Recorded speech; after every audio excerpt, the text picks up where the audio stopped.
Okay, we're going to look at the Discover section of the Hapara dashboard. So here I am in my main dashboard. I'm going to go to the Discover section here. So that's right there. You can see up in that corner. I'm going to click on Discover, and this is going to take me to the portion of the Hapara dashboard that holds all of the public workspaces. Public workspaces are workspaces that were created by educators and have been shared publicly so that anyone can search and find them. Kind of equate this to Teachers Pay Teachers, because there's a lot of resources on here. However, you do have to go in knowing that you're probably going to have to change and adapt to fit your own teaching style and the needs of your class. However, it's a great assortment of resources, fantastic filtering options, and the ability to copy and make them your own. So we're going to quickly go over that. So as I mentioned, there is some great filtering options. You can filter by subject. You can filter by grade level, and you can filter by standards. So you can select the drop down here to filter by standards, or you can just click on any one of these tabs here. So it's really great that we have the Alberta Program of Studies as one of our filtering options. So if I were to click on there, what's going to come up are all of the public workspaces that the educator who created them has identified as being in line with the Alberta Program of Studies. So we have 2,205 search results here. That's a lot. I might want to filter it a little bit more. So let's say I'm looking more around, I want to look for science. So that brings it down to 423 search results. And I'm going to say let's go grade 2. All right, so 52 search results.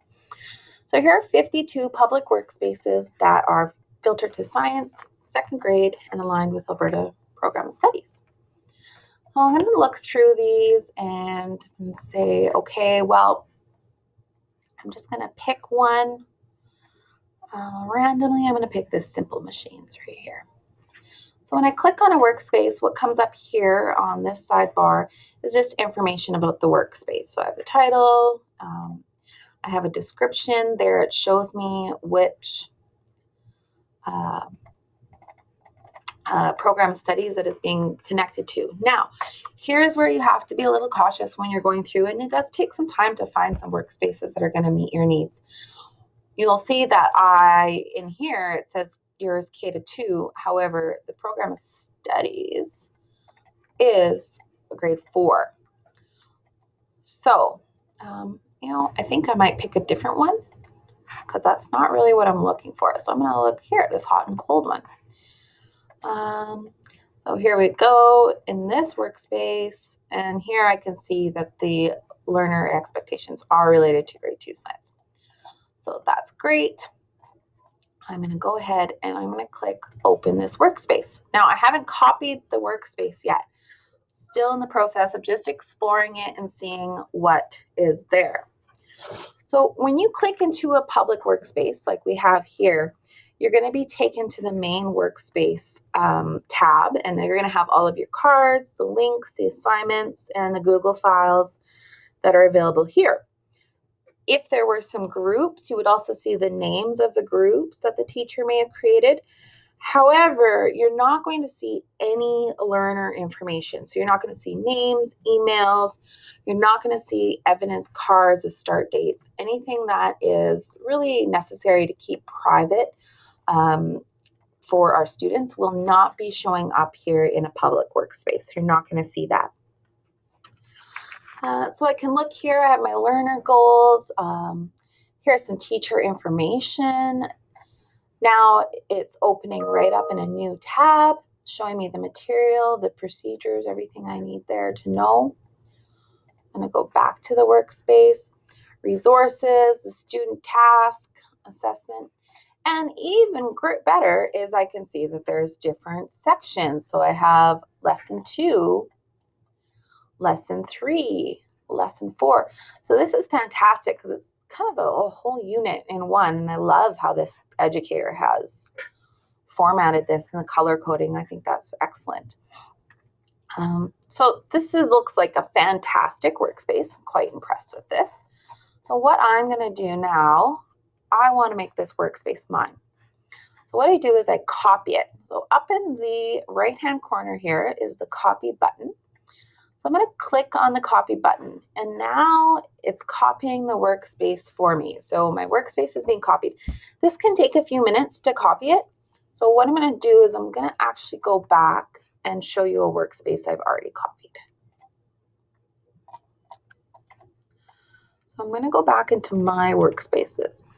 Oh, look at it's done already. Never mind. Okay, so when you copy a workspace, it becomes owned by you.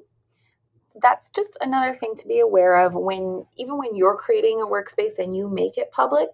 When you make it a public workspace, it is everyone has the ability then who is on Hapara, of course, not just anybody. They have to have a Hapara teacher dashboard, but they can go and copy and make it their own. But there's nothing wrong with that. Sharing is caring.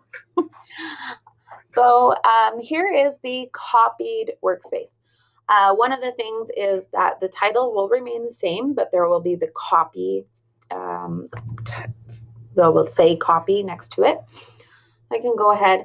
There's a few things you can edit here. You can edit the image and everything like that if you want, and change that to kind of make it your own. So you'll see that when I copy it, it comes up in draft form. It's not published yet. And when I go into it now, and remember this is my copied one, so this is now owned by me. Just wait while it opens. Okay. So now, as you see, that it is in the edit stage. So now I can change, I can edit, I can add my own students. I can delete things if I want. So here's the opportunity to really make this my own. So when you're creating, although it's great to be able to create a workspace from scratch and to do that, it's awesome that you can then also go ahead and not create from scratch and maybe save yourself a little bit of time by looking at some different resources out there and maybe even taking pieces of them. One of the things that you cannot do is with a card, I can't copy this whole card and transfer it into another workspace. I would need to go into the edit and copy the sections of the card and transfer them into another workspace.